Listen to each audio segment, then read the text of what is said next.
entendido. Vamos a dar inicio a esta sesión. En nombre de Dios y de la patria, se abre la sesión.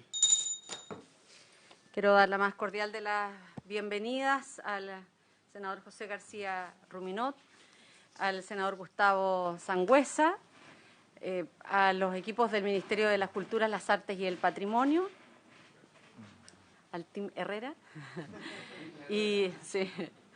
y le ofrezco la palabra al señor secretario para que pueda dar lectura a la cuenta.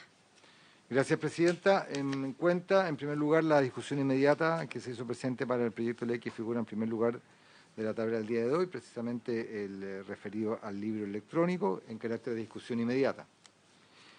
También se han recibido 3 documentos, senadores, Presidenta. En primer lugar, un documento del senador Van Rysselberghe, en el cual solicita a esta instancia constituirá la brevedad posible la comisión mixta del proyecto de ley sobre inclusión escolar de niños, niñas y adolescentes con necesidades educativas especiales en establecimientos educacionales particulares pagados. Este es un proyecto que desde el 30 de mayo de este año se encuentra en estado de comisión mixta y en consecuencia corresponde que se determine en qué momento nos constituimos. Respecto a este punto, cuando nosotros también recibimos la carta del senador Van Rysselberghe y lo que nos han planteado desde nuestro equipo y que le pedíamos que usted pudiera chequear, es que la Cámara de Diputados nos ha informado respecto de cuáles son los nombres. El Senado lo hizo hace mucho rato. Entonces, si es que pudiera verificar la Secretaría, si no lo ha enviado, solicitar al señor secretario del Senado que pueda por oficio enviar el requerimiento a la Cámara.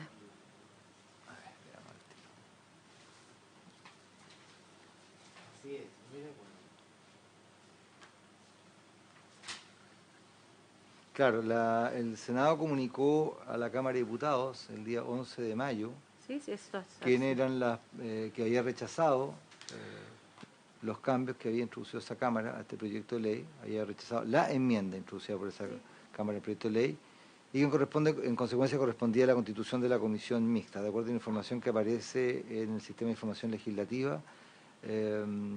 Tenemos solamente que se dio, al parecer, cuenta en la Cámara de Diputados de este oficio, pero no se ha efectuado el nombramiento de los integrantes, de los 5 integrantes que corresponden a la comisión mixta. Así que... ¿Les parece que tomemos el acuerdo para que oficiemos al señor secretario del Senado con el propósito de que pueda oficiar a la Cámara con el objeto de conocer quiénes van a integrar la comisión mixta? ¿Si les parece? Además es un punto muy pequeño. Bueno, pero en una mixta todo puede pasar. Claro, y nosotros como comisión no podemos hacer nada todavía porque no nos hemos constituido. Entonces no está en la competencia nuestra. Además, informarle al senador Van Rysselberghe, por favor. ¿Que vamos a hacer esto? Sí. Se le manda copia del oficio. Y que no era un tema que esté en nuestras manos, sino que... Se le mandará además copia del oficio.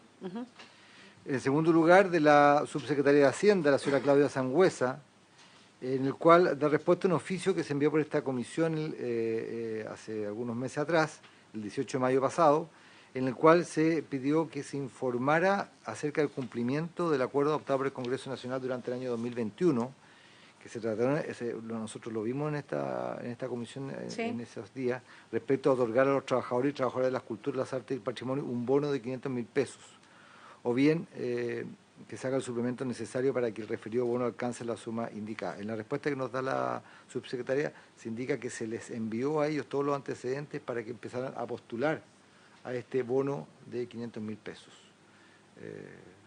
Y esa es la respuesta que tenemos, es una respuesta que también se les mandó a ustedes.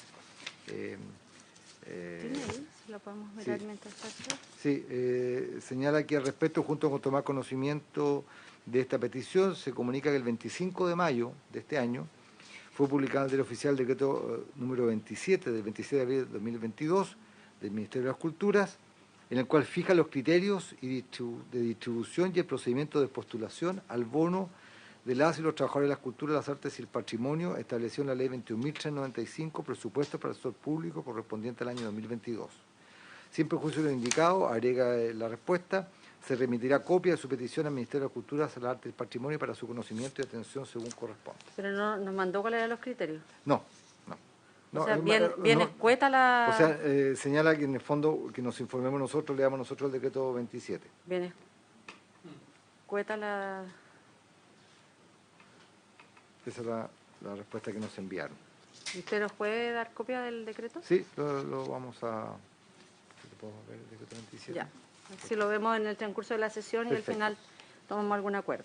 Sí, y finalmente de la Federación Nacional y Articulación de Organizaciones de Asistentes de la Educación, AEFEN, mediante el cual solicita esta comisión, si lo tiene a bien, ser recibidos en audiencia para exponer respecto al proyecto de ley que modifique y complementa las normas que indica respecto al sistema educativo, el boletín 15.153-04, que es el proyecto precisamente que comenzará su estudio de esta comisión en el segundo punto de la tabla, escuchando los planteamientos sobre el particular del señor Ministro de Educación. Okay. Eso señora Presidenta. Se ofrece la palabra sobre la cuenta. Presidenta, es sobre la solicitud de audiencia de la Federación Nacional y Articulación de Organizaciones de Asistentes de la Educación, AEFEM. Yo tengo una petición similar, también por el mismo proyecto, la llamada Ley Miscelánea, de la Federación de Asociaciones de Funcionarios DAEM, Región del Maule, que la preside don Francisco Saavedra. Como vamos a comenzar en el segundo punto de la tabla a tramitar el proyecto de ley miscelánea, nosotros en ese momento le vamos a pedir que nos den las nóminas de las organizaciones que quieren que escuchemos. Tenemos previsto que entre el último miércoles de agosto y el primer miércoles de septiembre, entiendo que es 31 de agosto, sí, y 6 o 7 de septiembre, vamos a tener audiencias. Así es que les vamos a pedir, como parte del procedimiento habitual, que nos envíen la nómina de sus asociados. Entonces, lo dejamos, senador, para el segundo punto, si le parece, de la tabla. Sí. Ahí para que sistematicemos las organizaciones. ¿Les parece? Ya. Se ofrece la palabra sobre la cuenta. Si no hay temas varios, invitamos a don Sergio y a Carolina, en representación del Ministerio de las Culturas, las Artes y el Patrimonio. Sergio, que es el jefe jurídico legislativo, y a Carolina, asesora legislativa también, para que podamos continuar la votación del proyecto de libro electrónico. Sí, correcto. Nos queda la indicación 6 y 7, ¿verdad? Sí, de las 6 y 7 y las que siguen adelante, recordar que son... Señor secretario. 10. Sí, Presidenta, corresponde, como usted ha dicho, pronunciarse respecto de las últimas 4 indicaciones que se han formulado a este proyecto, y corresponde ir a la página 7 del texto comparado, en la indicación 6 y 7 de la senadora Proboste y del senador Urresti, que tienen por objeto reemplazar la letra L, perdón, la letra doble L del artículo 4 de la ley que crea el Fondo Nacional de Fomento del Libro y la Lectura y modifica los cuerpos que señala.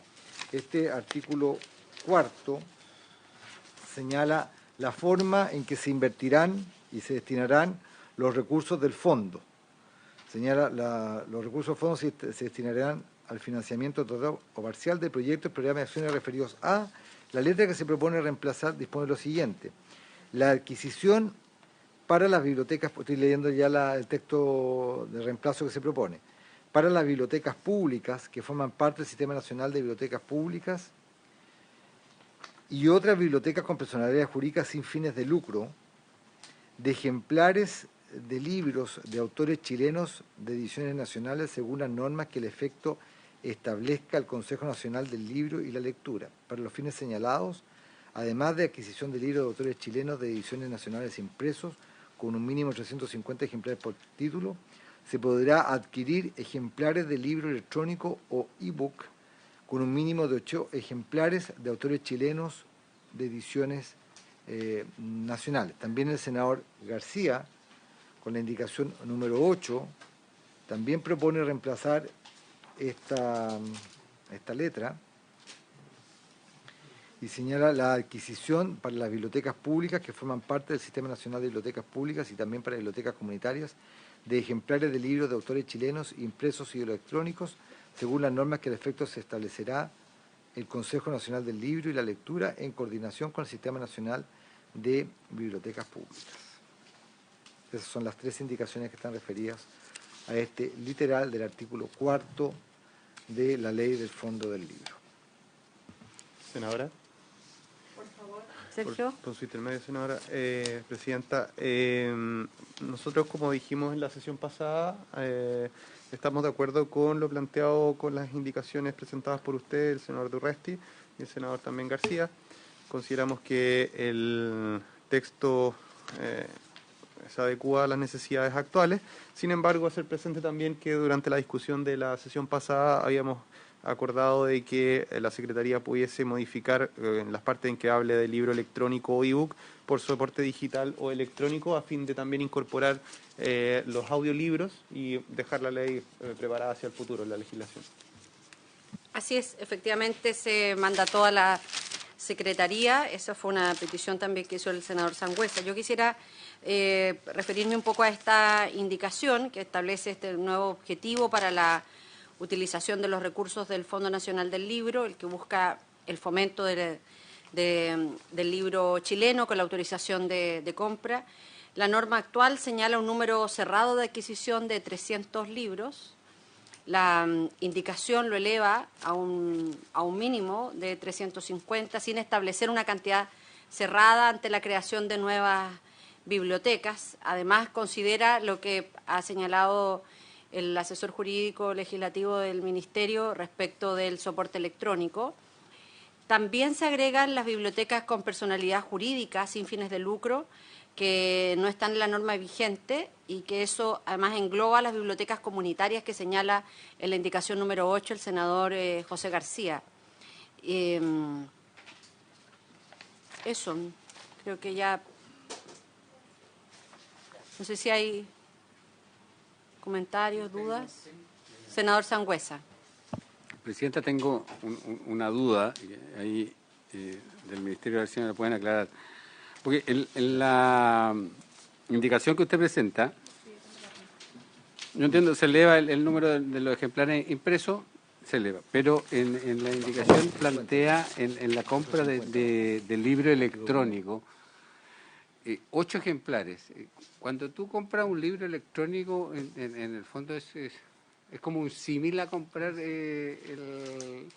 un libro físico, en el sentido de que lo puedes abrir una vez o se abre más de una vez. O sea, es como...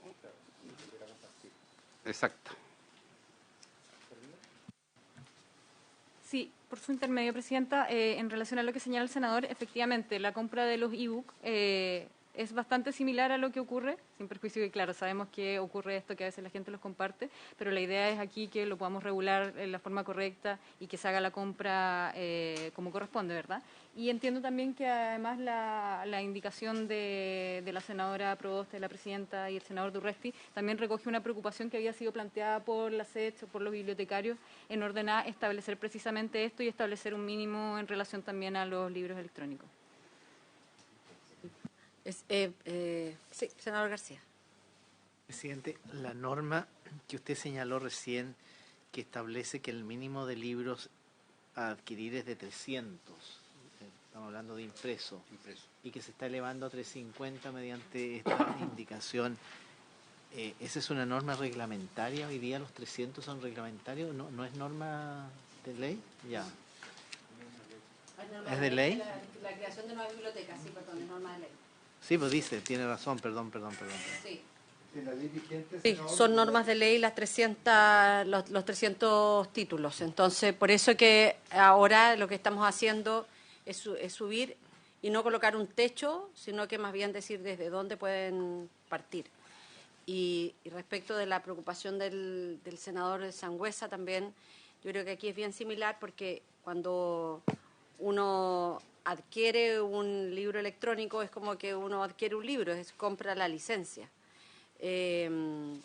como una copia. No es que ese libro pueda ser reproducido de manera ilimitada, tampoco el libro electrónico puede ser, porque uno no lo baja como un archivo, sino que tiene la licencia para poder leer ese libro. Por eso se habla de copias en plural y no de una que pudiera ser facilitada ilimitadamente a la vez. Estaríamos partiendo con un delito. Sí. Senador García. Presidenta, perdón. Esto lo conversamos en la sesión pasada, pero ¿vamos a refundir las indicaciones 6, 7 y 8? ¿Va a haber un texto común? ¿Esa es la idea o no? Esa es la idea. Ya. ¿Y ese texto lo va a presentar el Ejecutivo? No lo puedo redactar acá. Lo redactemos vamos a redactar acá porque son puras indicaciones parlamentarias. Sí. Así es.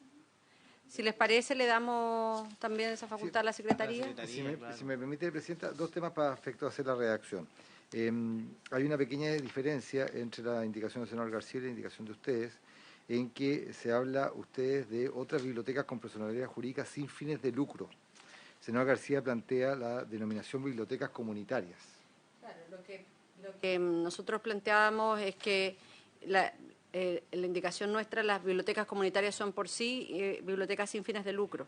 Entonces, si nosotros abrimos, puede subsumirse el concepto y la idea que tenía el senador García en su indicación como bibliotecas comunitarias, y por eso creo que podríamos nosotros refundir las indicaciones como indicaciones con enmienda. Correcto. Hay bibliotecas con que son bibliotecas sin fines de lucro, que no necesariamente son bibliotecas comunitarias. Sí, la duda es para efectos de cuál expresión utilizamos, porque pueden existir otras bibliotecas que no tengan personalidad jurídica y que existan o no. Es decir, bibliotecas comunitarias sin personalidad jurídica. ¿Puede darse esa situación? Yo creo que no, porque la idea es que igual vayamos reglamentando, y cuando uno organiza un espacio como una biblioteca, no sé, Carolina, ¿tú quieres? No, que también No la había visto que... A ver, a lo mejor Carolina... Claro, nosotros, tomando su indicación, la idea es que sean bibliotecas que formen parte del Sistema Nacional de Bibliotecas Públicas y en ese sentido, tal como usted señala, que estén reglamentadas y cuenten con la personalidad jurídica respectiva. Ya. Claro, por eso que la indicación del senador García respecto de una biblioteca comunitaria, eso se entiende además que es una biblioteca que forma parte de la red de bibliotecas públicas, que tiene personalidad jurídica, pero pueden haber otras que no necesariamente son comunitarias. Estoy pensando inclusive en una empresa que quiere tener una biblioteca y que establece una personalidad sin fines de lucro. Correcto, también puede formar parte de la red y no tendríamos para qué excluirla de eso. Pero lo esencial en consecuencia es mantener la denominación bibliotecas con personalidad jurídica sin fines de lucro, porque ese las comunitarias que es lo más amplio que están incluye subsumidas a en todas. eso. Ya, perfecto. Lo segundo, Presidenta, reemplazar, tengo entendido yo, donde dice en la página 8, ejemplares de libro electrónico o ebook, por la expresión que hemos acordado, que es adquirir ejemplares en soporte electrónico o digital. Libro en soporte digital o electrónico. Ejemplares, claro. Sí. ejemplares de libro en soporte electrónico, dejar libro. Sí. Libro en soporte electrónico o digital. Digital, como se acordó en la sesión. Y se utiliza la expresión mínimo para ese caso de 8 ejemplares. Hago la llamada de atención sobre la expresión ejemplares. Se habla de ejemplares para libros en soporte digital. Yo entiendo que sí, no sé qué dice. Sí, nosotros también entendemos que se habla de ejemplares aun cuando estemos hablando de soporte. Sí, sería como la denominación correcta. Ya. Ya. Sí, Ya. exacto. En el mismo sentido que señala usted, con la licencia y todo lo demás, es similar a un libro. Mantenemos los ejemplares. Y lo último, para terminar la redacción que estamos señalando, se incorporaría a la parte final que plantea el senador García en su indicación, que es en coordinación con el Sistema Nacional de Bibliotecas Públicas. Nosotros no tenemos dificultad.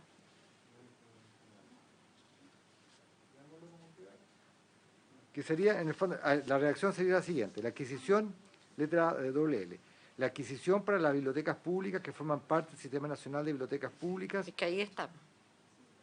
Ahí ya está lo del Sistema Nacional Ya, de... la coordinación no es necesaria porque Sí. se entiende que forman parte del Sí. sistema. Mm. Ya, entonces sería, leo la redacción final de esta letra. La adquisición para las bibliotecas públicas que formen parte del Sistema Nacional de Bibliotecas Públicas y otras bibliotecas con personalidad jurídica sin fines de lucro, de ejemplares de libros de autores chilenos de ediciones nacionales, según las normas que al efecto establecerá el Consejo Nacional del Libro y la Lectura. Para los fines señalados, además de la adquisición de libros de autores chilenos de ediciones nacionales impresos con un mínimo de 350 ejemplares por título, se podrá adquirir ejemplares de libros en soporte electrónico o digital con un mínimo de 8 ejemplares de autores chilenos de ediciones nacionales.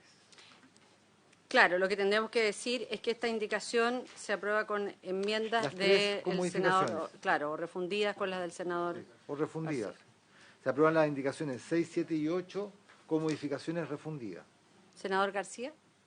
Más bien lo voy a plantear como una consulta, porque, claro, una cosa es que la adquisición sea para las bibliotecas públicas que forman parte del Sistema Nacional de Bibliotecas Públicas. Y otra cosa es que las normas las va a fijar el Consejo Nacional del Libro y la Lectura en coordinación con el sistema. Sí. O sea, no porque esté arriba uno debe entender que si lo saco, dejo solo el Consejo Nacional del Libro y la Lectura. Yo no sé cuál es la experiencia, no sé cuál es la... Yo creo que no hay problema. ¿No hay problema? No, yo creo que no hay problema con lo que usted plantea. Entonces, mantendríamos en la parte final en coordinación con el Sistema Nacional de Bibliotecas Públicas. No solamente, digamos, el marco normativo no solamente queda en el Consejo Nacional del Libro y la Lectura, sino también con el Sistema Nacional de Bibliotecas Públicas. Eso es lo que... Yo creo que esa coordinación es necesaria, Sí. porque si dejamos solo el Consejo Nacional del Libro y la Lectura, el Sistema Nacional de Bibliotecas Públicas se queda sin representación para poder establecer bases. Son conceptos distintos. Presidenta. Sí. Con la definición de las directrices. Podríamos incorporar Sergio. Presidenta, por su intermedio, podríamos incorporar lo que señala el senador en la redacción justamente cuando habla de según las normas que al efecto establecerá el Consejo, según las normas y la coordinación que establecerá. Podríamos incorporarlo en esa parte. Para que no nos quede redundante al final. En coordinación con dicho sistema, presidente. Después de lectura, en coordinación con dicho sistema. Me parece bien, antes del punto seguido. En coordinación con dicho Sergio, sistema. un poco más abajo, una línea más abajo, el punto seguido luego del Consejo Nacional del Libro y la Lectura, en coordinación con dicho sistema. ¿Parece? Ok. Si les parece, lo aprobamos por unanimidad con la inhabilidad del que Senador se mantiene Quintana. el senador Quintana. Exactamente. Senador Sangüesa, si nos puede dar una seña, ya, ok. Aprobado por unanimidad. A continuación viene la penúltima indicación que se ha formulado este proyecto de ley, que es la indicación número 9 de la senadora Proboste, que tiene por objeto consultar una modificación nueva al artículo 4 para reemplazar el literal L, la expresión I por un punto coma y agregar el siguiente literal M.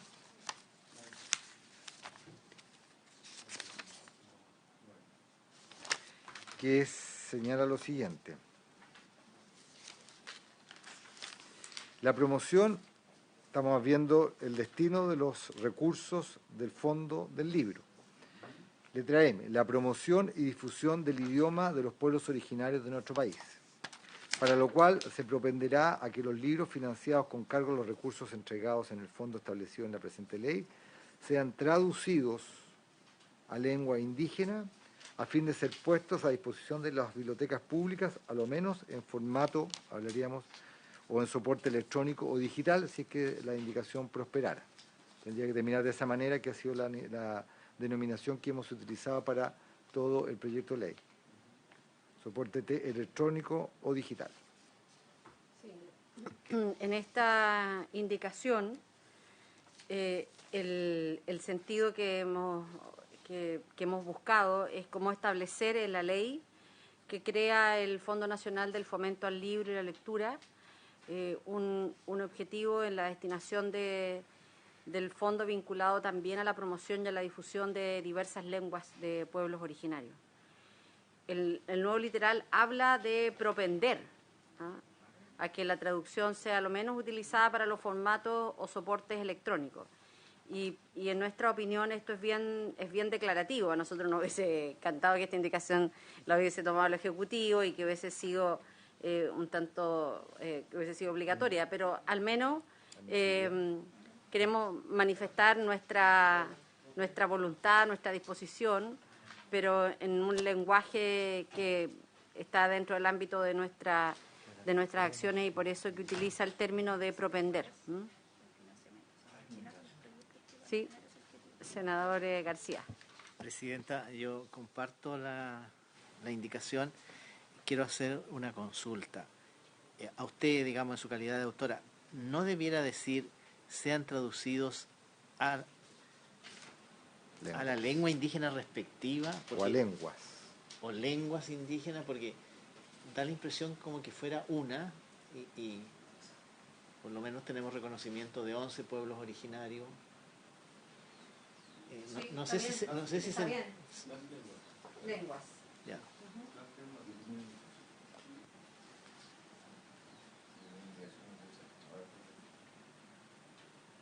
Está bien, lengua, si les parece con esa enmienda. Presidenta, con su intermedio, mientras el senador busca la indicación, nosotros acogemos lo que usted señala y efectivamente también nos gustaría que fuese una obligación. Entendemos que eso irrogaría gasto para el Estado y por lo tanto tomaremos en consideración lo que está planteando en cuanto a lo de propenderá, ¿no? El proyecto sigue su tramitación y lo vamos a conversar.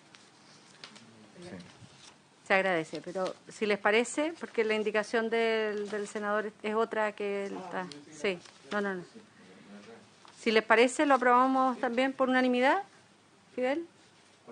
La de la indicación que busca. Ok. Aprobado, por unanimidad. Con modificación. Así es, con la modificación, el alcance que ha hecho el senador García respecto de lenguas. El plural de la expresión lengua Con toda indígena. razón.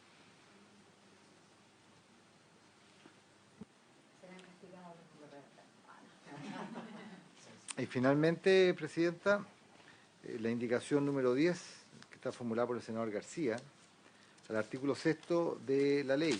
El artículo 6º de la ley define cuáles son las funciones del Consejo del libro. La primera función que señala es la de convocar anualmente a los concursos públicos por medio de una amplia difusión nacional sobre bases objetivas señaladas previamente en conformidad al artículo 4º, que son los destinos del fondo, para asignar los recursos del fondo y resolverlos. El senador García propone reemplazar esa última frase por la siguiente: designar a las personas que cumplirán la labor de evaluar y seleccionar los proyectos que serán financiados, todo de conformidad a la presente ley y al reglamento que se señala en este artículo. Senador García. A mí me parece bien la indicación, porque dejar en la ley a los evaluadores y quienes seleccionan los proyectos, a mí me parece...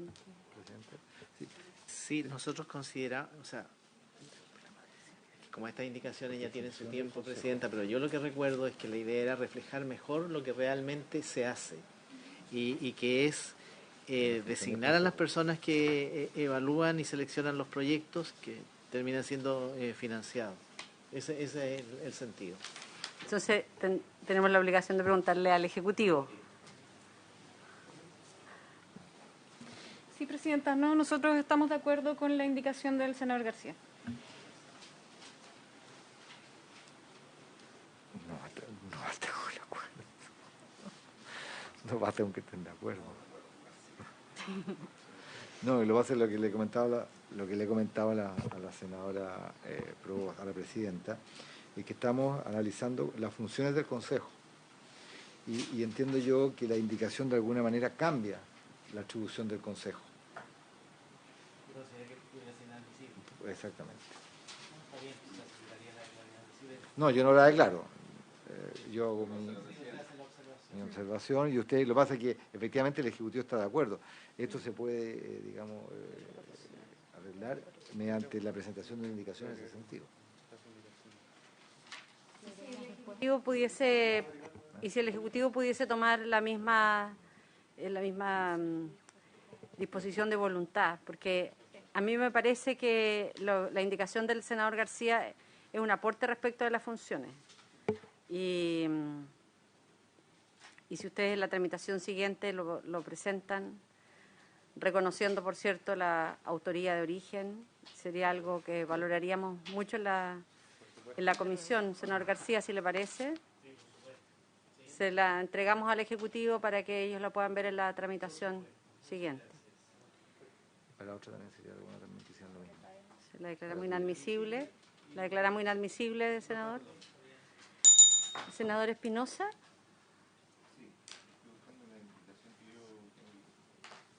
Pero ¿cómo presenté si estamos en plazo? Había quedado pendiente una indicación que iba a presentar el senador Espinosa en la tramitación. ¿A este proyecto? Sí. Porque estamos con plazo vencido, habría que abrir un nuevo plazo. No, pero era una redacción, una mejora en la... Ah, una modificación. ¿Alguna de las indicaciones que ya han sido aprobadas? Sí.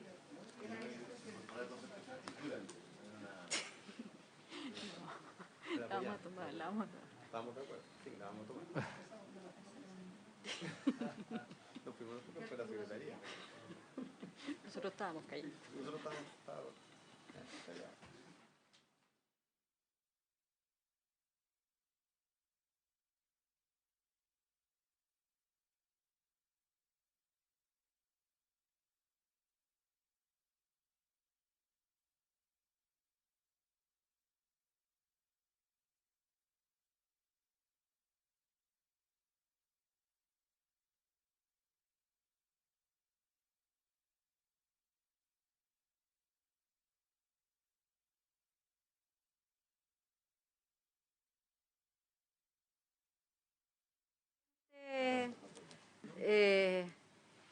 Y con esta última votación, entonces, despachamos el proyecto en general y en particular. No está convocada para esta sesión. Agradecemos al equipo del Ministerio de las Culturas, las Artes y el Patrimonio, a los equipos que han trabajado con cada uno de nosotros y muchas gracias también a los senadores. Presidenta, por intermedio, agradecer también a la comisión, a los grupos y equipos de asesores. Ahí está, ahí sí. Ahora, por su intermedio, Presidenta, agradecer entonces a la comisión la buena disposición, también a los equipos de asesores y en nombre de la ministra también agradecer la pronta tramitación del proyecto. Muchísimas gracias. No, muchísimas gracias. Ahora la tarea de ustedes con la SECPRES para que se pueda ver prontamente en la sala. Muchísimas gracias. Vamos a pasar de inmediato al segundo punto de la tabla. Presidenta, si me...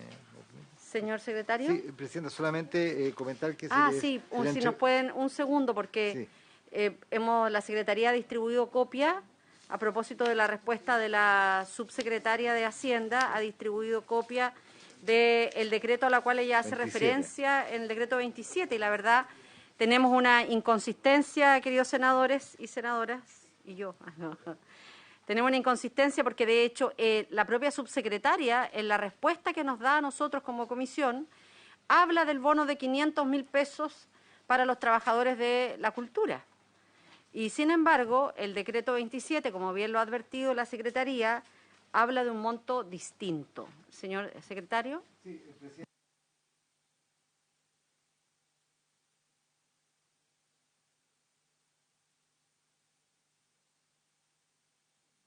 En relación con el tema que nosotros le planteamos en la cartera respecto del bono de 500.000 pesos que había sido comprometido durante la tramitación de la ley de presupuestos vigente del año 2022. Y precisamente el artículo primero de este decreto 27, cuando habla del bono, monto y fecha, dice: concede un bono según las disposiciones de este decreto a las y los trabajadores de las culturas, las artes y el patrimonio, en adelante el bono, el cual ascenderá al monto de 450.000 pesos. Por persona con carácter de beneficio directo no reembolsable. Cada persona tendrá derecho solo a un bono, aun cuando el beneficiario desempeñe más de un trabajo en el sector cultural, artístico o patrimonial. El bono será pagado una sola vez a partir de la fecha que será comunicada oportunamente por el Ministerio de la Cultura, Artes y Patrimonio, y el plazo máximo para cobrar el bono será hasta el día 28 de diciembre de este año. Y luego establece los beneficiarios del bono, artículo segundo, el orden de priorización para la asignación del bono, ahí establece en su artículo tercero más de 15 numerales con diferentes criterios, 20 numerales con diferentes criterios para la asignación y la priorización de a quienes se irá entregando el bono. Es un artículo bastante extenso, el artículo tercero de este decreto. Y finalmente el artículo quinto habla de la nómina de beneficiario y publicación. Sexto, entidad pagadora y modalidad de pago del bono. Séptimo, entidad competente para conocer sobre las reclamaciones por este pago. El octavo, los recursos para el pago del bono. Y finalmente, las sanciones a quienes perciban indebidamente el bono, que establece aplicaciones de sanciones civiles y penales. Este es el decreto, como les digo, número 27, que da cuenta de la situación que como comisión se le planteó al gobierno respecto del bono de los trabajadores de la cultura, las artes y el patrimonio. Presidente. Bueno, les pediría que pudiésemos conversar a lo mejor esta situación en un momento distinto, dado que ya tenemos al ministro de Educación acá, pero no puedo dejar de expresar mi preocupación porque en una comunicación formal la subsecretaria de Hacienda a esta comisión informa y hace referencia al bono de 500.000 pesos. Y la verdad, la cifra es distinta a la que se le entregan a los trabajadores de las culturas. Entonces, yo le pediría que dejáramos este tema pendiente entre nosotros para poder conversar y definir algunos cursos de acción y que ahora pasemos de inmediato al segundo punto de esta tabla, que tiene como propósito escuchar al ministro de Educación respecto al proyecto de ley en segundo trámite constitucional que modifica y complementa las normas que indica respecto del sistema educativo, boletín 15.153-04. Ya está con nosotros el ministro Marco Antonio Ávila, también el subsecretario de Educación. Quiero saludar al equipo legislativo, a Marcelo Pérez y a Fernanda González. Ministro, le pedimos que vayamos de inmediato al grano. A la presentación. Muchas gracias. Muchas gracias, Presidenta. Por su intermedio, saludar a los señores diputados, Tenemos senadores. Un eco. ¿Hay alguien de su equipo que tiene encendido? Si es que le puede bajar el volumen.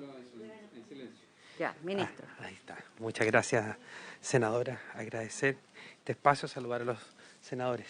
¿Podemos cargar la presentación? Sí, ministro. Ya.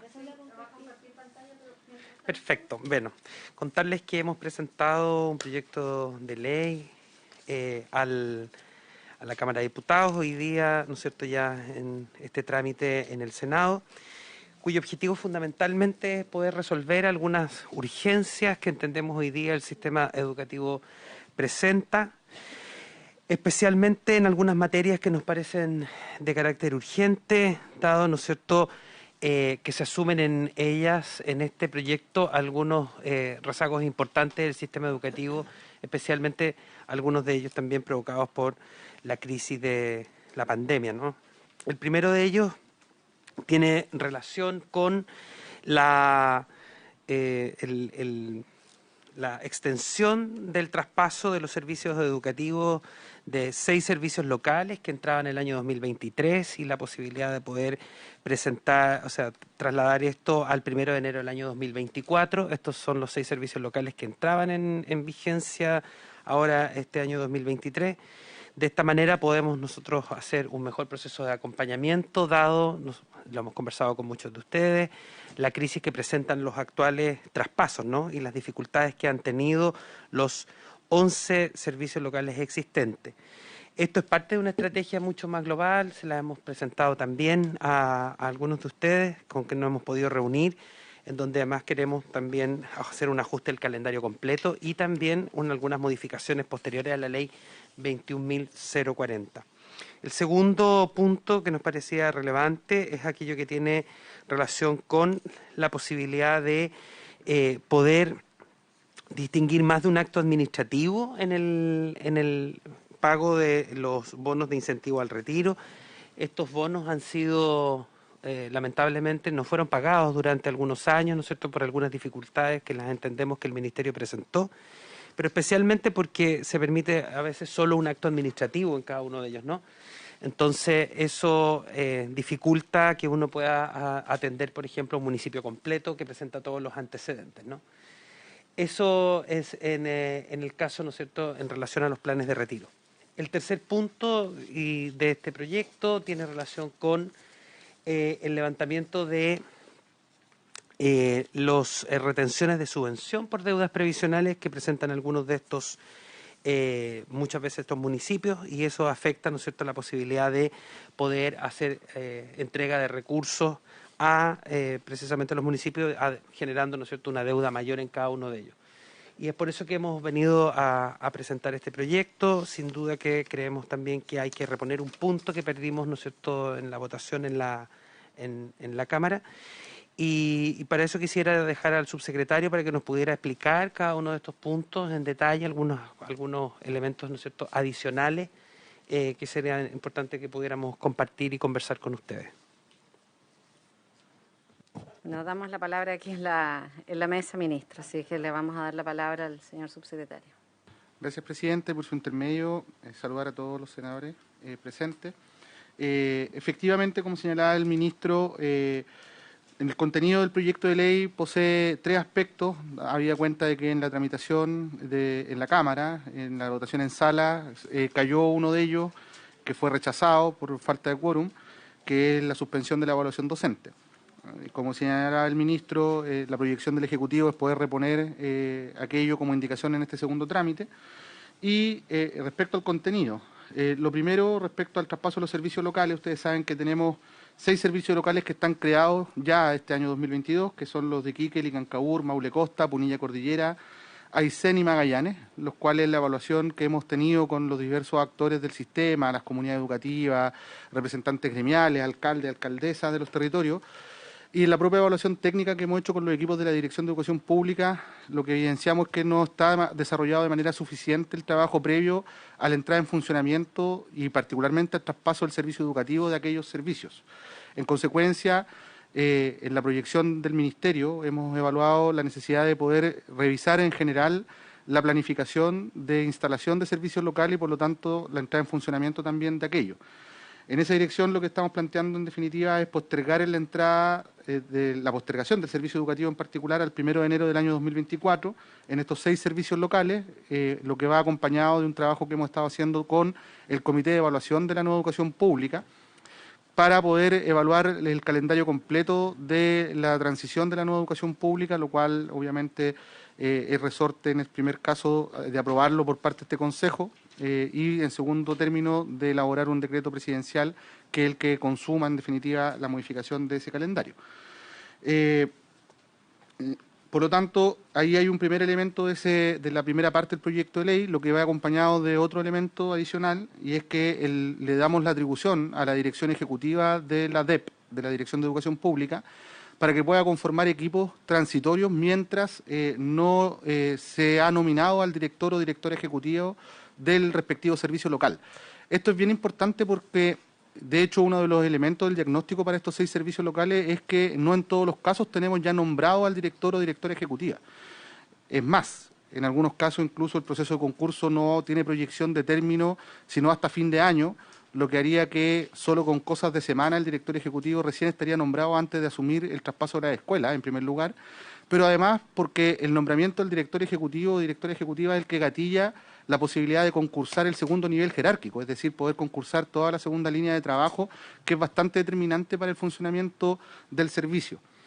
En esa dirección le entregamos la atribución a la Dirección de Educación Pública para poder nombrar equipos de transición y, por lo tanto, también tener una especie de director ejecutivo transitorio. Y en la tramitación con los parlamentarios, con los diputados y diputadas, se incorporó una modificación para que también, en este caso, aquellos equipos que están nombrados de manera transitoria no puedan ser parte de los concursos a director ejecutivo posteriores, ¿no? Por lo tanto, se evitaría ahí que se instale por la vía de lo hecho una persona que luego tenga ventaja en el proceso concursal posterior por alta dirección pública.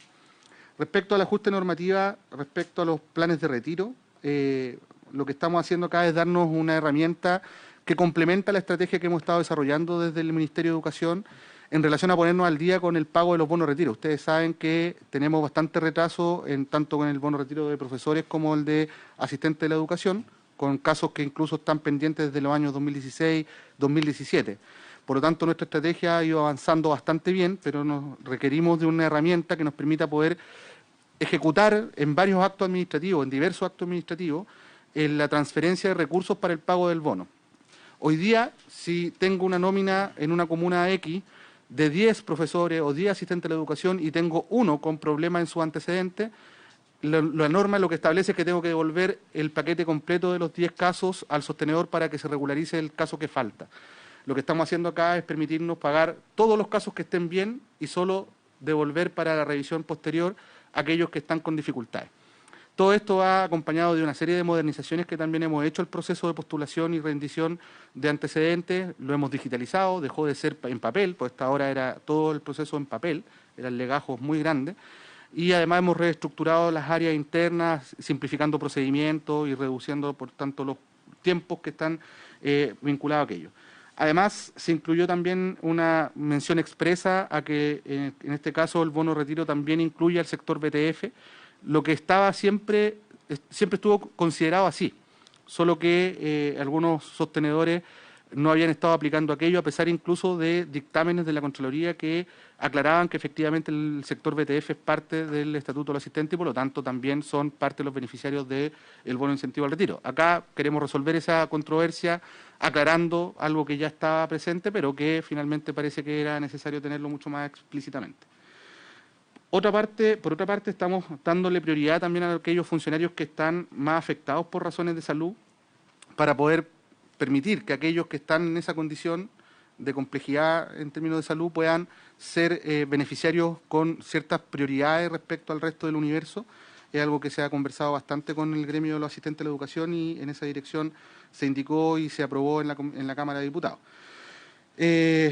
Y por último, también se aprobaron algunos elementos que tienen que ver con la solicitud de información, antecedentes y datos para que el Ministerio de Educación pueda cumplir de manera más expedita el proceso de pago y transferencia de recursos.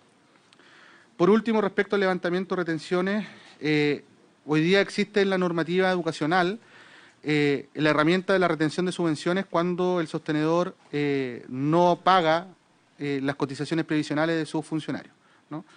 Esto implica que se retiene por un monto equivalente a aquel que por el cual no se pagó las cotizaciones, un equivalente en dinero respecto a la subvención general, lo que queda retenido y que habitualmente termina ejecutándose por la vía de pronunciamientos de tribunales. Ustedes saben que la deuda previsional es una de las más complejas, puesto que crece de manera importante con la acumulación de multas e intereses. Por lo tanto, cuando termina un tribunal solicitando el pago de esos recursos, ya no son suficientes para cubrir el monto total de la deuda que se generó y que ya está indicada por tribunales, lo que significa que hay que hacer procesos de reliquidación y un proceso bien complejo. Esto sin considerar incluso el perjuicio que tiene respecto a los propios trabajadores, vinculado a lo que hablábamos recién del bono de retiro, que muchas veces no pueden acogerse a retiro porque no tienen pagadas sus cotizaciones previsionales. Y por otro lado, también el grave problema que se está generando en algunos casos, en algunos municipios, como el caso de Lota, por ejemplo, que está afectado por aquello, que al tener retenciones importantes todos los meses, incluso hoy día están en cero riesgo financiero y con hartas dificultades de poder terminar el año con el pago de remuneraciones. O sea, no es solo el caso de Lota, hay varios municipios más, estamos trabajando también en torno a eso como ministerio, pero también uno de los efectos. Por lo tanto, aquí lo que estamos haciendo es permitirnos al Ministerio de Educación poder ejecutar de manera directa los recursos retenidos, dado que el objeto de esos recursos retenidos es el pago de subvenciones, o sea, el pago de cotizaciones previsionales. Por lo tanto, lo que estaríamos haciendo es darnos la herramienta para poder ejecutar de manera directa, acelerando el proceso, evitando que esta deuda crezca, evitando con eso las multas y todos los intereses generados, y también evitando, por tanto, que trabajadores y trabajadoras de la educación vean postergado lo que les corresponde por derecho, en este caso el pago de las cotizaciones previsionales y la posibilidad de cogerse a retiro, porque habitualmente eso también termina afectándolo. Por lo tanto, esos son los contenidos que hoy día están señalados en el proyecto que llega al Senado para la revisión de esta comisión. Eso, Presidenta, muchas gracias. Bueno, muchísimas gracias. Se ofrece la palabra a los senadores si es que hay algunas consultas al respecto. Solo quiero comentar que al menos el cronograma que nos hemos dado para este proyecto inicialmente es en la sesión de hoy, 17 de agosto, escuchar al Ejecutivo. Vamos a solicitarle a continuación que cada uno pueda entregar una lista de invitados. Ya algo estábamos viendo al comienzo de esta sesión en la cuenta. El senador García había planteado el interés, el requerimiento de escuchar algunas organizaciones. La idea es que en la próxima sesión, del 31 de agosto, escuchemos al Colegio de Profesores, a ACEMUCH, a CONAECH, a la Confederación. En la sesión siguiente, que sería la del 6 de septiembre, escuchar a las organizaciones vinculadas a educadoras de párvulo y técnicos en párvulo, a JUNGI, BTF, más las solicitudes que puedan tener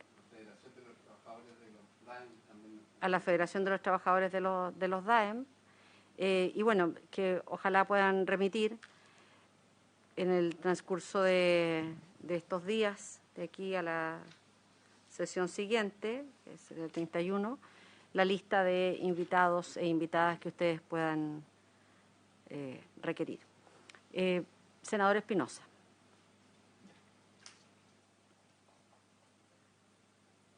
Bueno, en primer lugar, saludar al señor ministro, al señor subsecretario, manifestar de que la presentación, ¿no es cierto?, de este proyecto obviamente grafica la importancia que tiene para el Ejecutivo el que pueda seguir avanzando en su curso legislativo. No obstante, yo quisiera señalar algunas apreciaciones, en particular respecto al tema de los SLEP y los asistentes de la educación. Esos son mis 2 puntos que quiero tocar hoy día al menos. Muy brevemente. Primero, respecto al tema de los SLEP. No he tenido la oportunidad de profundizar en este tema con el señor ministro. Sí, lo hice en parte con el señor subsecretario, en una conversación hace un par de semanas. Yo quiero decirle que, de verdad que lo que voy a decir a lo mejor es fuerte, pero yo me he arrepentido de votar 2 leyes desde que soy parlamentario. Una, el voto voluntario, y segunda, la de los SLEP, y que fue en nuestro gobierno, lo digo con mucha honestidad. La experiencia que hemos tenido... Muchos de los que están ahora también en este gobierno. Correcto, por supuesto. ¿Y por qué me he arrepentido? Porque creo que, y eso no estoy responsabilizando en absoluto al gobierno, ustedes llevan 4 o 5 meses, no son responsables de eso, estoy responsabilizando de nosotros mismos, de lo que votamos, de lo que se nos vendió, de lo que se nos dijo, cómo esto iba a mejorar la educación pública. Y la verdad que ha sido un desastre, ministro, un desastre. La experiencia que yo tengo, el único SLEP que tengo en la región así lo grafica, y por eso yo he apoyado a los dirigentes, ¿no es cierto?, que me han pedido, los de Chiloé en particular, la gente de Osorno, de Puerto Montt, me han pedido que esto se calme un poquito. Por eso esta ley va en sintonía con eso, para ver cómo mejoramos las cosas que están mal. Porque hay muchas cosas que están mal. En particular yo encuentro desastroso que hoy día tengamos colegios y establecimientos educacionales que después de la pandemia están con plaga de ratones, se pasan de agua en el sur, están con frío, sin calefacción. O sea, la verdad que es inaceptable, porque se nos dijo que esos problemas se resolvían con los SLEP. Que ya no más, me acuerdo perfectamente la frase de los ministros entonces de nuestro gobierno, no estoy culpando tampoco ni a la derecha. Se nos dijo jamás se volverá a recurrir a rifas u a otro tipo de aporte para comprar la leña en los establecimientos educacionales. Y hoy día hemos tenido niños en Puerto... ¿Para qué voy a empezar a nombrar comuna por comuna? Con frío, han tenido que suspender clases. La verdad que un desastre. En los casos de la provincia de Yanquihue, Frutillar, Yanquihue, Fresia y muchas otras comunas con problemas gravísimos, los Muermos. Se politizó completo. O sea, de hecho, lo que tenemos allá, yo se lo he dicho a usted, ministro. O sea, la verdad que un desastre en su plana mayor el funcionamiento. Y no lo digo por los funcionarios del propio SLEP que cumplen una labor y que fueron traspasados desde algunos DAEM con cifras que son bastante menores y que dejaron a muchos también sin trabajo, eso es cierto.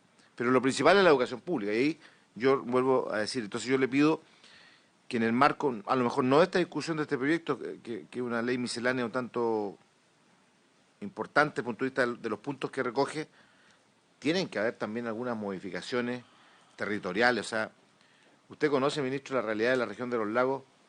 ¿Cómo es posible que la provincia de Palena, por ejemplo, me lo han dicho los profesores, los asistentes de educación, la provincia de Palena, que comprende Gualeguay, que está un poquito cerca de Puerto Montt, poquito cerca, 2 horas, pero con transbordo marítimo, y después tenemos Chaitén, Futalefú, Palena, van a depender de Puerto Montt? O sea, eso yo les pido de verdad a ustedes, como autoridades, que vean el tema territorial. Creo que pasa en 3 o 4 partes en Chile algo tan grave como eso. Y lo segundo, señor ministro y señor subsecretario, este proyecto en una de sus líneas, el tema del cuando lo que hace es retrasar, ¿no es cierto?, la puesta en vigencia de los SLEP. Desde mi punto de vista, este proyecto produce un efecto negativo en los asistentes de la educación, porque creo que producto de este retraso pierden beneficios. Entonces yo le solicito, ministro, que ustedes estudien los mecanismos por los cuales no pierdan beneficios ni económicos ni laborales del estatuto, y se apliquen independiente del ritmo del traspaso, porque si no vamos a tener un sector que yo le guardo de verdad un profundo cariño, porque con ellos construimos en conjunto y muy de la mano el estatuto de los asistentes de la educación, que fue un tema muy relevante para cambiarles la forma en cómo eran concebidos ellos.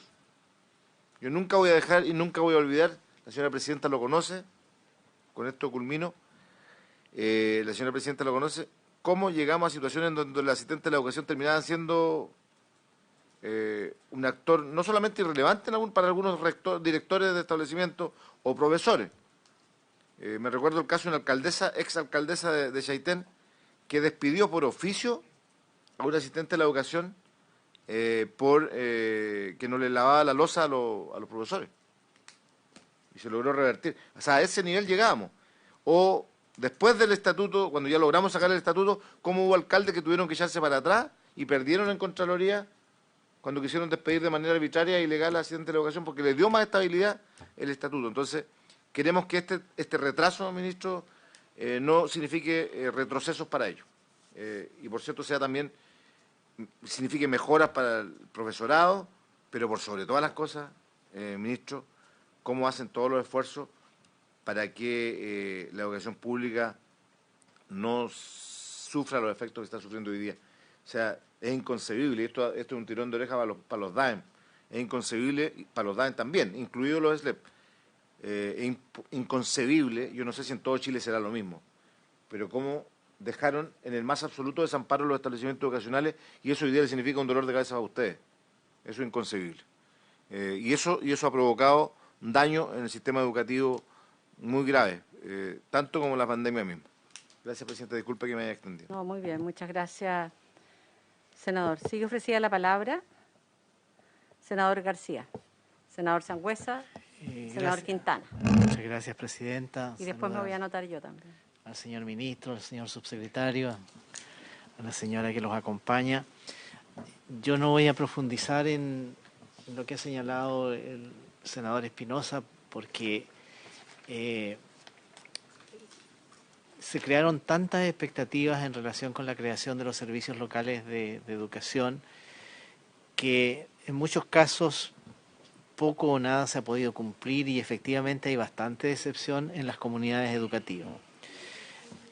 Yo lo que quisiera pedir es que pudiéramos tener una sesión especial de la comisión en que ustedes nos pudieran explicar servicio por servicio cuál es su situación financiera.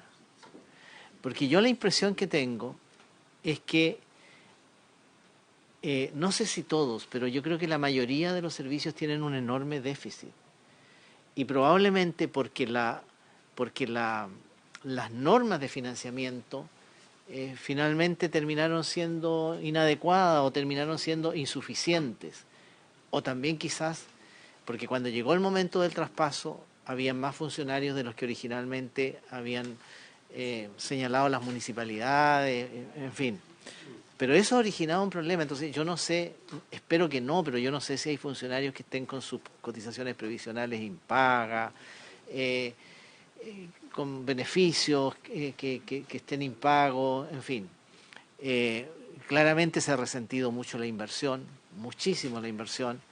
Entonces yo creo que sería muy bueno. Y sabe, además esto es bien importante, Presidenta, porque finalmente yo he escuchado a muchos dirigentes que nos echan la culpa a nosotros, particularmente a los que estábamos en ese momento. Yo voté en contra del traspaso de los municipios a los servicios locales de educación, pero uno es parte del Congreso y por lo tanto la gente nos dice, ustedes hicieron una mala ley, ustedes no pusieron el financiamiento adecuado, el financiamiento suficiente. Y claro, uno le puede decir, sí, pero es que los temas de financiamiento los ve el Ejecutivo respectivo cuando envía el proyecto de ley, pero ya pasan a ser explicaciones.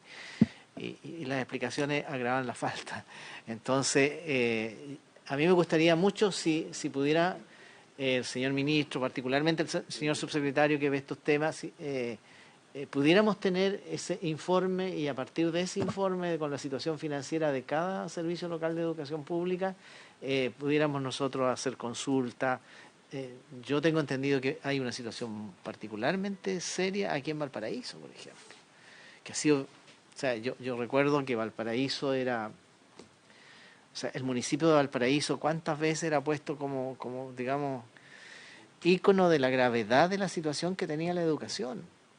Y entonces nos pasamos al SLEP y siguen habiendo graves problemas de financiamiento. Entonces, pero como digo, es lo que uno escucha, es lo que uno recoge, es lo que uno recibe. A mí me gustaría tener una información oficial por parte del Ministerio de Educación para ver también en esta ley miscelánea y probablemente en otros proyectos de ley más adelante, las cosas que hay que corregir y las cosas que hay que mejorar.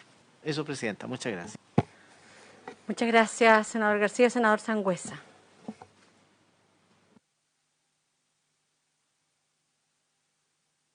Gracias, Presidenta.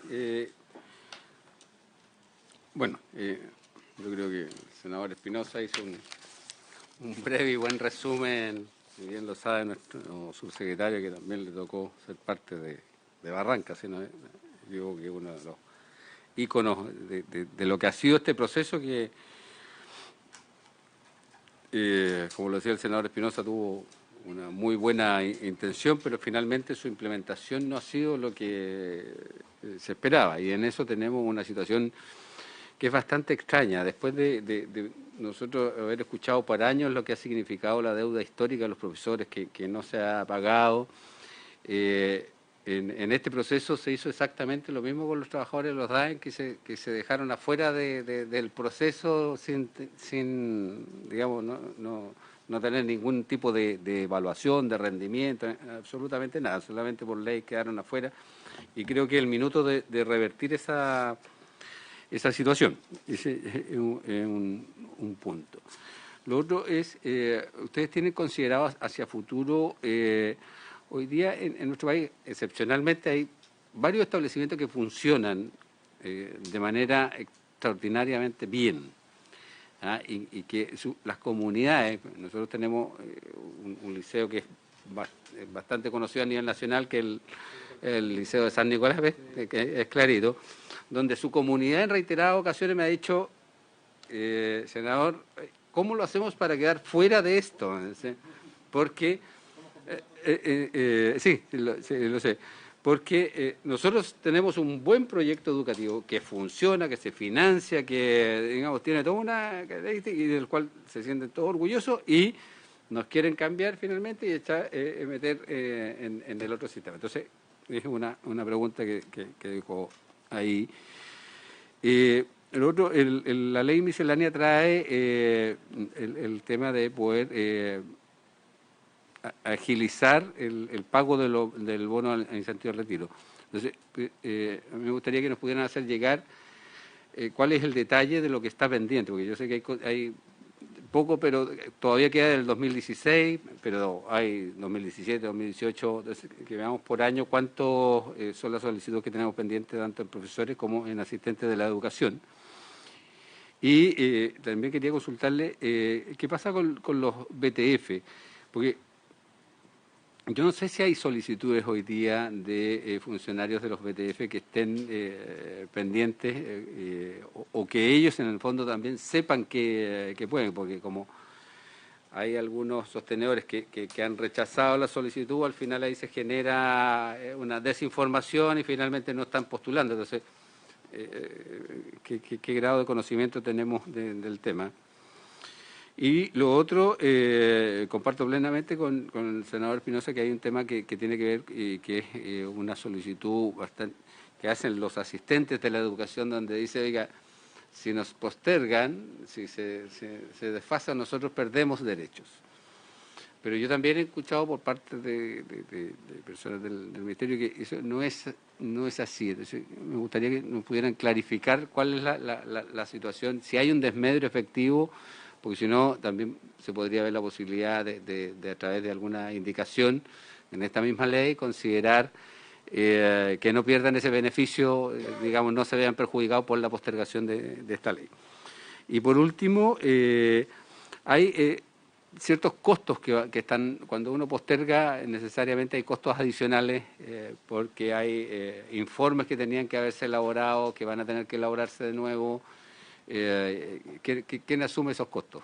¿Los va a asumir el Ministerio o van a ser costos de cada municipio en este desfase? Porque en el fondo hay aumento, por ejemplo, en el costo de indemnización por año de servicio, porque vamos a aumentar un año, hay un costo adicional. Hay varios estudios que tenían que hacerse para hacer el traspaso, que seguramente están hechos hasta una parte, por lo tanto va a haber que pagar eso igual y va a haber que hacerlo de nuevo para el año subsiguiente. ¿Correcto? Eso. Muchas gracias, senador Sangüesa. Senador Quintana. Sí, gracias, presidenta. Yo entiendo que nos podemos sacar la mascarilla para intervenir, ¿cierto? Ya. Bueno, yo creo que el senador colega Espinosa nos embarcó en una reflexión, creo que yo pienso que es oportuna darla, porque no hemos tenido mucho espacio en lo que va el año para conversar con el Ministerio de Educación en temas más bien estratégicos, de cómo estamos viendo la marcha, más que el gobierno, del sector de educación en general. Y en ese sentido, contarle que a mí en la semana regional pasada me convocó la Seremi de la Araucanía, yo creo que muy apegada a las instrucciones que tenía, y tuvimos una muy buena conversación, por supuesto, de esto, pero y hoy día usted y el subsecretario lo han planteado bien. Yo particularmente no tengo mayores aprensiones con los temas de esta miscelánea, es bastante miscelánea, hay temas muy variopintos, pero en general yo creo que son temas necesarios.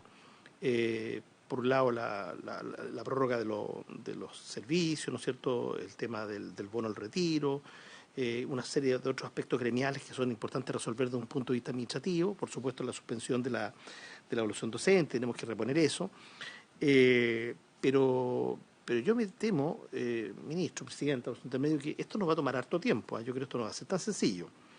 Y es un poco lo que conversábamos en la reunión en la Araucanía el otro día con la secretaria ministerial, porque siento que no estamos todavía mirando los temas más complejos que día a día aparecen en el tema de educación. Salud mental, ella misma me ratificaba, las cifras que hay son tremendas, alumnos de distintos colegios de la región en UTIs, hospitalizados, por toda la situación postraumática después de la pandemia. O sea, la pandemia yo siento que no la hemos terminado de mirar todavía todos los impactos. Yo creo que cometimos un error en el gobierno anterior y de alguna manera también en haber hecho una vuelta tan abrupta a clase. Yo siento que ahí, por algunos aspectos curriculares menores, podemos estar sacrificando otros temas muy centrales. Salud mental es un tema que yo creo que no, o probablemente alguien lo está viendo, o salud, o educación, o los municipios, pero ahí sería bueno detenernos. Entonces, agobio escolar es un tema, la convivencia escolar, lo que está pasando en el Instituto Nacional, es lo más vistoso, pero no es lo único. Entonces, también uno empieza a ver en regiones los temas curriculares, JUNAEP, qué pasa con la alimentación en varios lados, la pandemia. En Temuco hay, en la región de la Araucanía, hasta el fin de semana habían 59 focos de COVID. Entonces yo no sé si todo eso se está resolviendo de una manera estandarizada, no hay claridad de repente cuándo se suspenden las clases, cuándo no se suspenden las clases, en fin, 59 focos solo en colegios, de 17 comunas distintas. El tema droga. Aquí no se habla lo que está pasando del tema droga en colegios públicos. Esto está muy fuerte, ministro. El tema del consumo, en donde el inspector mira lo que pasa en el patio, es poco lo que hace. Entonces yo siento que eso tenemos que nosotros, si no lo atacamos ahí en el colegio, El colegio y el barrio son los factores son los espacios donde empujan el consumo a 13, 14 años, en el momento que los chicos están entrando en la droga. Entonces es una discusión que también tenemos que hacer. Y por lo tanto yo eso esperaría que tuviéramos la oportunidad de mirar un poco esos temas, de mirar también con un cierto realismo cuánto de lo que está en el programa del gobierno en materia de educación se va a poder hacer, se va a poder implementar, sí o no, porque además estas cosas tienen costo, pero porque además hoy día hay un escenario distinto a aquel con el cual se planificaron muchas de las acciones. Yo creo que este proyecto nos va a tomar gran parte del año y sería bueno saber cuáles son las otras reformas. Yo creo que a lo mejor vamos a tener que sacrificar algunas reformas en pos de atender aspectos centrales de la educación. Yo reivindico lo que, a diferencia de Espinosa, lo que se hizo con SLEP. Y aquí tal vez el único que está libre de pecado es el senador García, probablemente, porque de los que están en el gobierno hoy día y quienes no, en fin, en general, todo el mundo estuvo por esto. O sea, la izquierda, centroizquierda, el progresismo tenía una convicción absoluta, que yo la suscribo. Siempre va a ser más conveniente tener una herramienta focalizada para abordar los temas de calidad. Es un poco la discusión, guardando las proporciones, la diferencia de lo que se está haciendo ahora en seguridad con el Ministerio de Seguridad Pública. También se busca sacar esta cosa del Ministerio de Educación y tener foco especialización. Un poco la misma cosa, eso es normal. El problema, y ahí probablemente no tenga responsabilidad el senador García, pero sí su gobierno, es que muchas de estas cosas se dejaron de implementar durante los últimos 4 años, particularmente acá. Lo decía la presidenta de la comisión, y de otra discusión, lo que está pasando con los centros de formación técnica estatales. No es parte de esta discusión, pero es muy similar. Aquí hay cosas que no se implementaron y, bueno, los costos, ¿no es cierto?, terminan siendo exponenciales. Entonces, yo echo de menos una conversa con más calma, no a propósito de este proyecto, pero más global de lo que nos está ocurriendo hoy día en los colegios. FAES, por ejemplo, un tema que los alcaldes se quejan mucho de cómo poder resolverlo. Eso, Presidenta, gracias. Bueno, muchas gracias. Varias de las intervenciones, tanto la del senador García, la del senador Quintana, reiteran la necesidad en que podamos avanzar en un punto que lo hemos señalado en otras sesiones en esta comisión y que tiene que ver con el cumplimiento de la ley, ministro. Porque hasta este momento hay un incumplimiento de la ley respecto de parte del Ministerio, porque en materia de educación pública se establece en que el ministro debe dar cuenta a las comisiones unidas o a las comisiones de la Cámara de Diputadas y Diputados y al Senado respecto del funcionamiento y el avance de los servicios locales de educación. Cuando el senador García planteaba en que era necesario partir respecto del informe financiero, bueno, ese es uno de los temas en que la ley contempló, en que quien liderara la cartera de educación tenía que darlo a conocer. Y creo que sería positivo el que pudiese al menos indicar cuándo se va a dar cumplimiento a esa medida que la ley establece, que tiene que ser durante una fecha determinada, que es marzo de cada año. Entonces creo que sería importante, ministro. Así como usted ha planteado que en esta segunda discusión del proyecto de ley miscelánea va a recoger algunas de las indicaciones que no fueron aprobadas en la Cámara de Diputados, particularmente la que dice relación con la suspensión de la evaluación docente. Lo que nosotros siempre hemos mantenido es que, como es una ley miscelánea, no hay una idea matriz y por lo tanto se incorporan distintos elementos.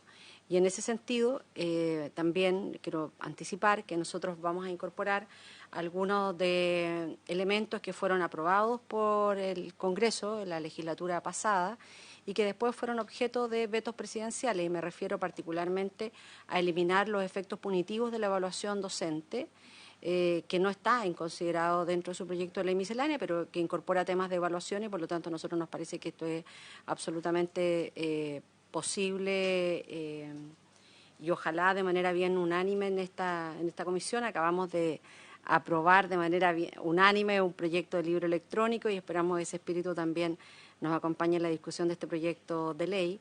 Y otro de los temas es cómo eximimos de dicha obligación de la evaluación docente a las profesoras y profesores que estén a punto de jubilar. Y en esto quiero insistir, ambos temas fueron aprobados por el Congreso en la legislación anterior, tanto en la comisión como en la sala, y posteriormente fueron vetados.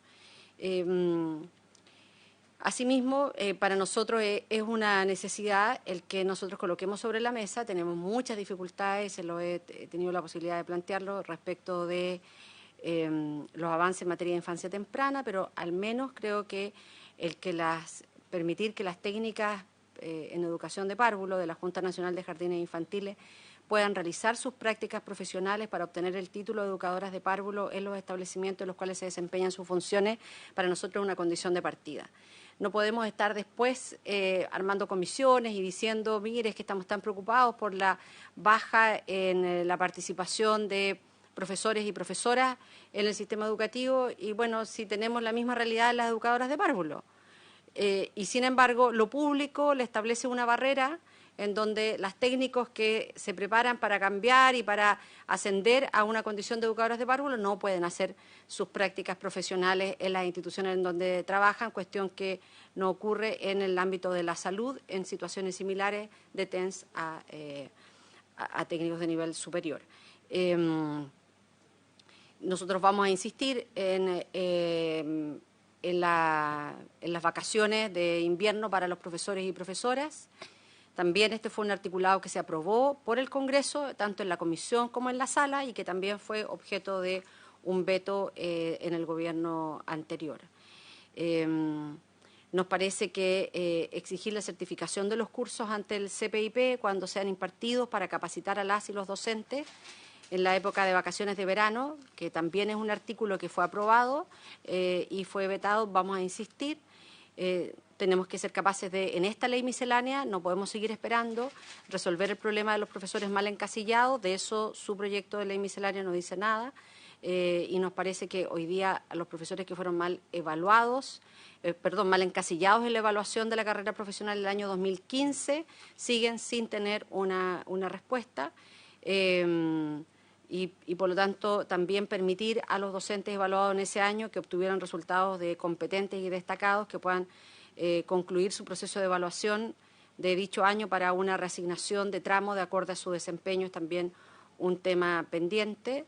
De esto algunos quienes están en la mesa lo conocen muy bien porque eran parte del Ejecutivo en el año que se generaron estos problemas. Nosotros hemos denominado el de dar una solución a los estafados por los anticipos de la subvención.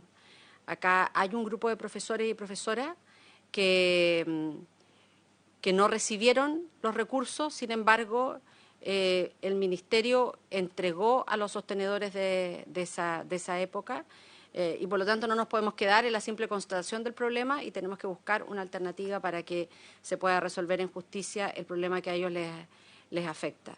De la misma forma, creo que es importante entregar una solución a la demanda de los asistentes de la educación en cuanto a su ingreso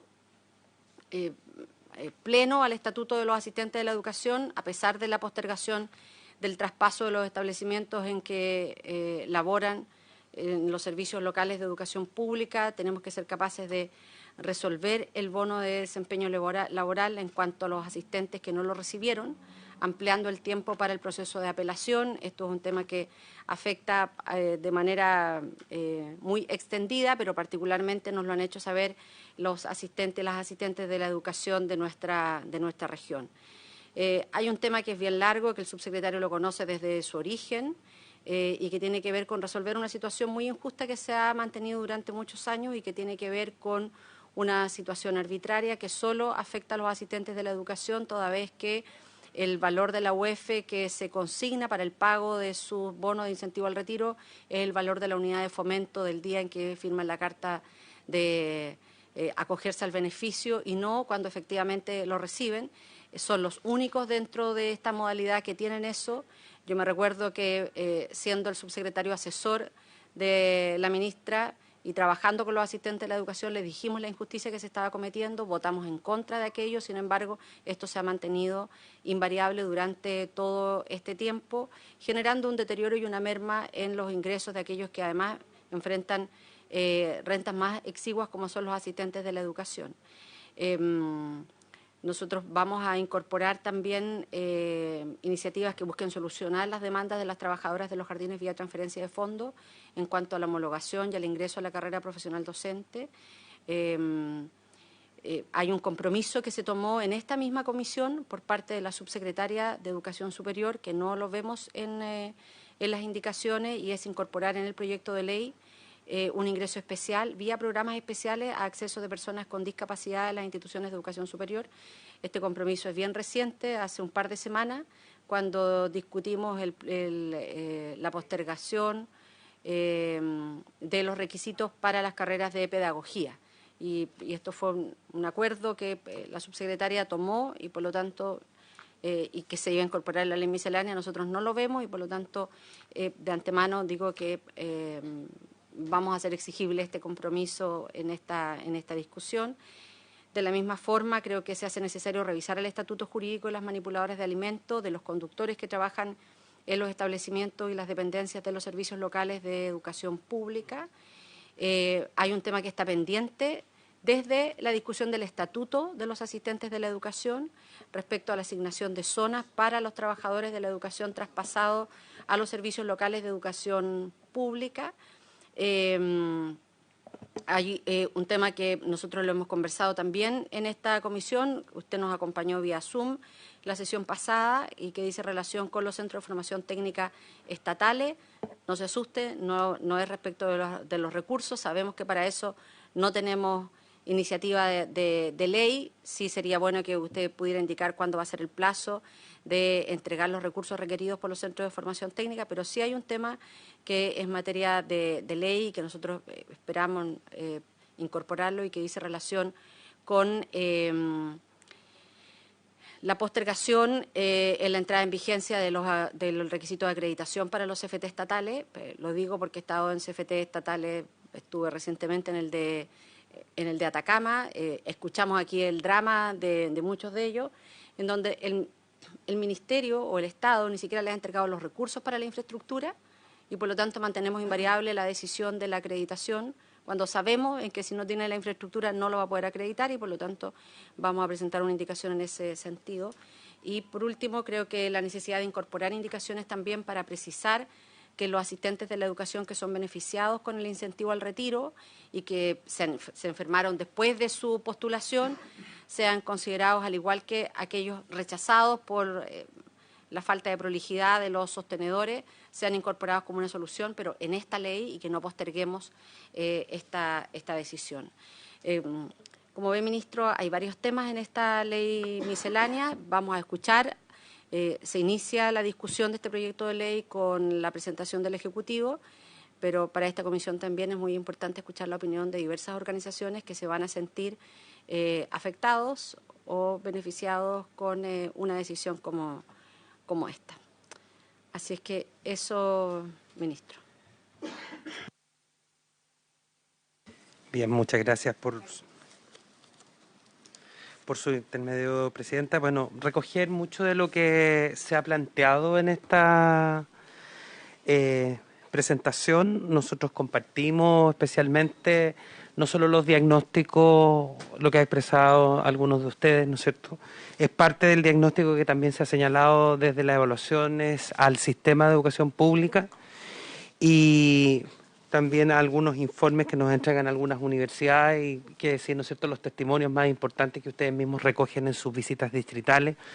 Yo al menos comparto plenamente mucho de lo que se ha señalado, pero sabemos que hoy día tenemos una única oportunidad que es salvar esta educación pública y precisamente muchos de los problemas que han señalado ustedes que están relacionados con los procesos, con los concursos, con los perfiles, queremos incorporarlo en un nuevo proyecto de ley, ¿no es cierto?, que se va a presentar en el mes de septiembre, que modifica la 21.040 y recoge muchos de estos aspectos que ustedes han señalado, especialmente, por ejemplo, como señalaba el senador Sangüesa, respecto de ampliar la capacidad de absorción de profesionales de los departamentos de educación o de las corporaciones, con tal de evitar un aumento en la cesantía de muchos de estos profesionales.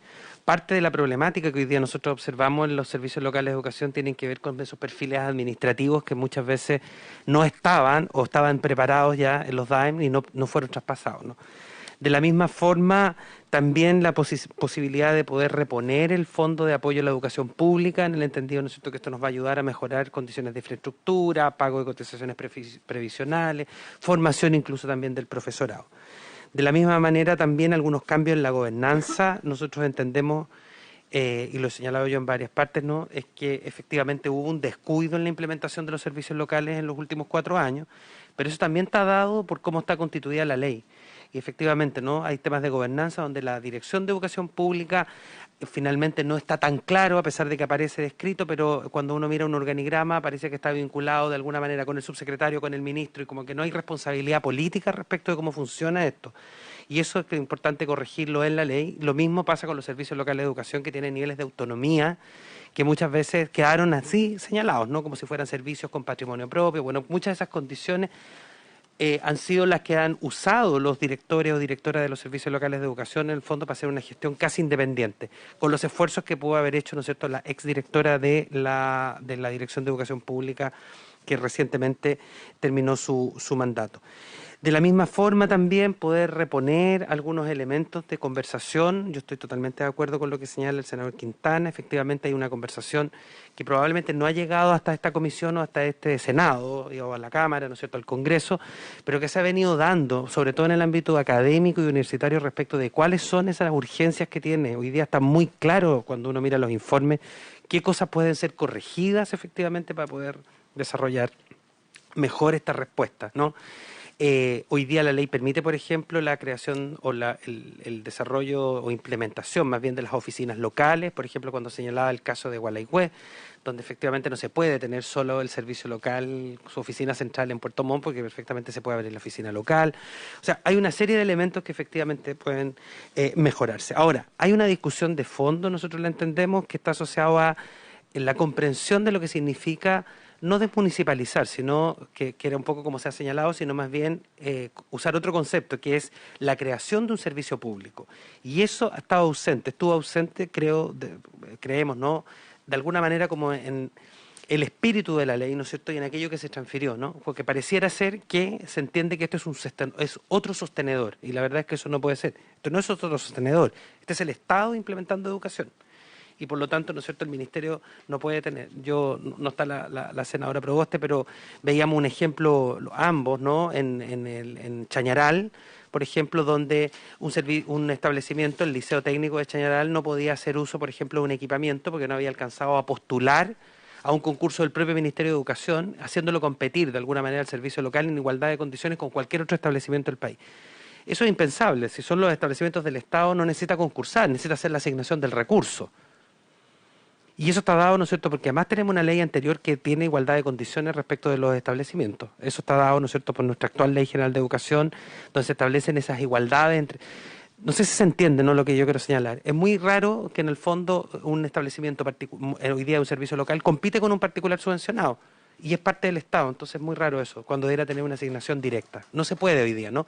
Parte de eso es la problemática, ¿no? La creación de un servicio, además, hoy día se rige, ¿no?, por la administración del Estado. Por lo tanto, muchas veces los argumentos que nos dan los directores o directoras de los servicios locales es que si la licitación 1 se cae, la licitación 2 se cae, no pueden hacer trato directo porque inmediatamente ellos son...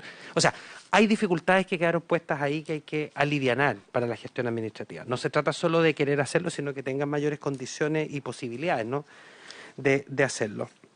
Entonces, nosotros ahí hemos visto que es posible hacer esos cambios. Mi única preocupación, y me gustaría que en el fondo que ustedes lo pudieran recoger, tiene relación con la urgencia y con las certezas que necesitan las comunidades educativas. O sea, hoy día, efectivamente, tenemos de los 6 nuevos servicios locales, solo 5 directores ejecutivos nombrados, nos falta 1. El concurso tendría que haber partido al final del gobierno anterior, no ha partido, yo presenté ya el perfil, estamos en la selección, pero si ustedes se dan cuenta, el director o directora del servicio local Lican Cabur, que está en el norte, va a ser nombrado probablemente a fines del mes de octubre. Eso quiere decir que si esta ley no se aprueba, ese director va a tener que echar a andar un servicio local en 30 días. O sea, esa es la realidad que nos afecta. Del mismo modo, me gustaría que quedara muy claro también, cuando hacemos la solicitud respecto de la suspensión o voluntariedad de la evaluación docente, esto tiene relación con que no se estimó en el presupuesto de este año la evaluación de todos los profesionales que les correspondía evaluarse en los últimos 3 años. Eso significa que si esta ley no se aprueba, nosotros tenemos que implementar una ley para la que hoy día no hay recursos y tenemos que pedir recursos adicionales. Y además no hay capacidad técnica en el país hoy día porque tendríamos que evaluar sobre 50.000 educadores y educadoras. O sea, de verdad que la urgencia de esta ley miscelánea tiene que ver con entregarle certeza al sistema educativo. Yo comparto muchos de los puntos que señalaba cada uno de ustedes, también los puntos que señalaba, ¿no es cierto?, la senadora Proboste. Y en el entendido incluso que una ley miscelánea es así de abierta y permite, ¿no es cierto?, la incorporación de nuevos temas, de verdad que la urgencia, precisamente para entregarle certezas al sistema educativo. Lo que nos pasa hoy día, por ejemplo, en Punilla, respecto de la incorporación de los profesionales del segundo nivel jerárquico, recién esos concursos están partiendo. O sea, es imposible, de verdad, poder avanzar. Ahora, por último, señalar que esto tiene una estrategia esto es una estrategia que tiene 3 tiempos, ¿no? El primero es esta ley miscelánea, lo segundo es el decreto presidencial que ajusta el calendario desde la entrada en vigencia, ¿no es cierto?, desde la creación del servicio hasta el traspaso. Eso ya está. Hoy día nosotros en los próximos días vamos a hacer la petición, ¿no es cierto?, al presidente para que firme el decreto presidencial y la presentación que esperamos a lo mejor ingresar por esta comisión, ¿no es cierto?, del proyecto que modifica la ley 21.040, ¿no es cierto?, que crea, ¿no es cierto?, los servicios locales de educación pública. Un último tema tiene relación y que creemos que puede ser a lo mejor el que genera más amplio debate y el que está relacionado con los asistentes de la educación, ¿no?, que claramente después de tantos años de haber luchado por su estatuto van a verse perjudicados en la medida, ¿no es cierto?, en que se distancia tanto la creación como la entrada de vigencia o traspaso de los servicios locales, pero para eso le he pedido al subsecretario que pudiese empezar a trabajar con ello y precisamente ayer partió la primera mesa de trabajo para buscar una solución y llegar también independiente de que se presenten acá en la comisión, el subsecretario ya está trabajando en una solución que efectivamente nos permita poder hacer una compensación de esas y esos asistentes de la educación que van a verse retrasados en su ingreso a los servicios locales. Pero con todo, quiero señalar, ¿no es cierto?, que nosotros esperamos, falta poco para septiembre, menos de un mes, ¿no es cierto?, quizás hacia final del mes, vamos a presentar ese proyecto donde podemos dar ese debate largo, senador Quintana. Yo estoy totalmente de acuerdo con usted, yo creo que hay que hacer esa conversación, ir mirando también qué aspectos desde la normativa, desde los énfasis, cómo se ajusta, ¿no?, esta propuesta que se le brindó al país en el gobierno de la presidenta Bachelet. Pero la urgencia de esta ley miscelánea tiene también relación con eso, con otorgarle certezas al sistema educativo que son muy necesarias. Muchas gracias por su intermedio, presidente. Muchas gracias a los senadores. Señor ministro. Si no hay más palabras pedidas, pero respecto de la urgencia, a mí me queda claro que la tiene, digamos, sobre todo por la segunda ronda que hizo el ministro. Yo no sé cómo estamos pensando, señor secretario, las audiencias. Habíamos quedado, presidente, con, no sé si usted había llegado ya a la sesión, con la presidenta, sí, de que esto se continuaría el día 31 de agosto.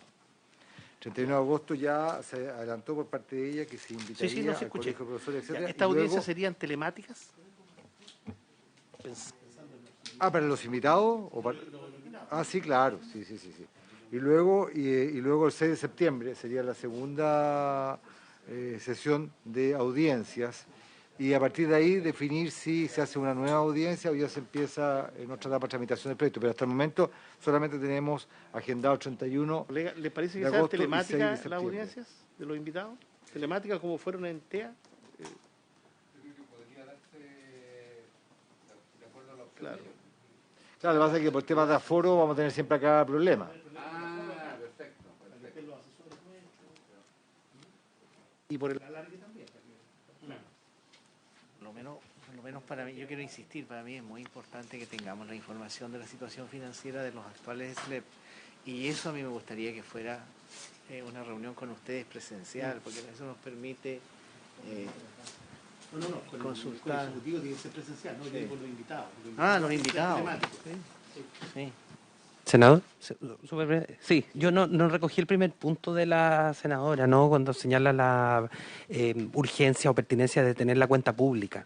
Entonces, quizás podríamos ver una sesión especial, a lo mejor sesionar en una misma semana, solo para dar cuenta del IES bicameral, pero lo coordinamos para poder hacer la presentación y además tener listo el informe.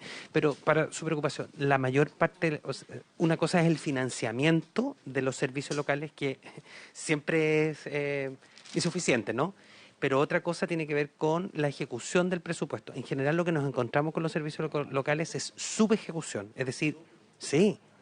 No, si las trabas están en lo administrativo. Bueno, vamos a tener ahí, son administrativas, pero vamos a mirar entonces para que pueda yo venir a dar cuenta de la dirección del CELEP. ¿Algo más que agregar? Sí, no, solamente en relación a lo que está diciendo en relación a lo que está diciendo el ministro, que de acuerdo a la ley que creó los servicios locales de educación, una vez al año, en el mes de marzo, el ministro de Educación tiene que dar cuenta del estado de implementación del sistema de educación público ante las cámaras, ante las comisiones de educación de ambas cámaras en una sesión conjunta. Es la única sesión por ley conjunta que tiene el Congreso.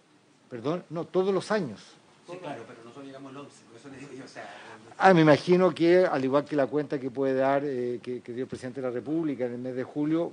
Pero esto no tiene fecha. No, dice en el mes de marzo de cada año. En el mes de marzo de cada año.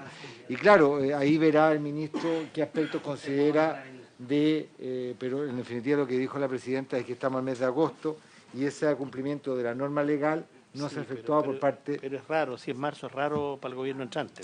El primer año es medio excepcional, hay que ver cuándo es el mejor momento. Pero me refiero a que eso es lo que establece. No, sí, es establecerle. Bien, pues, por haberse cumplido el objeto. Muchas gracias. Vamos a hacer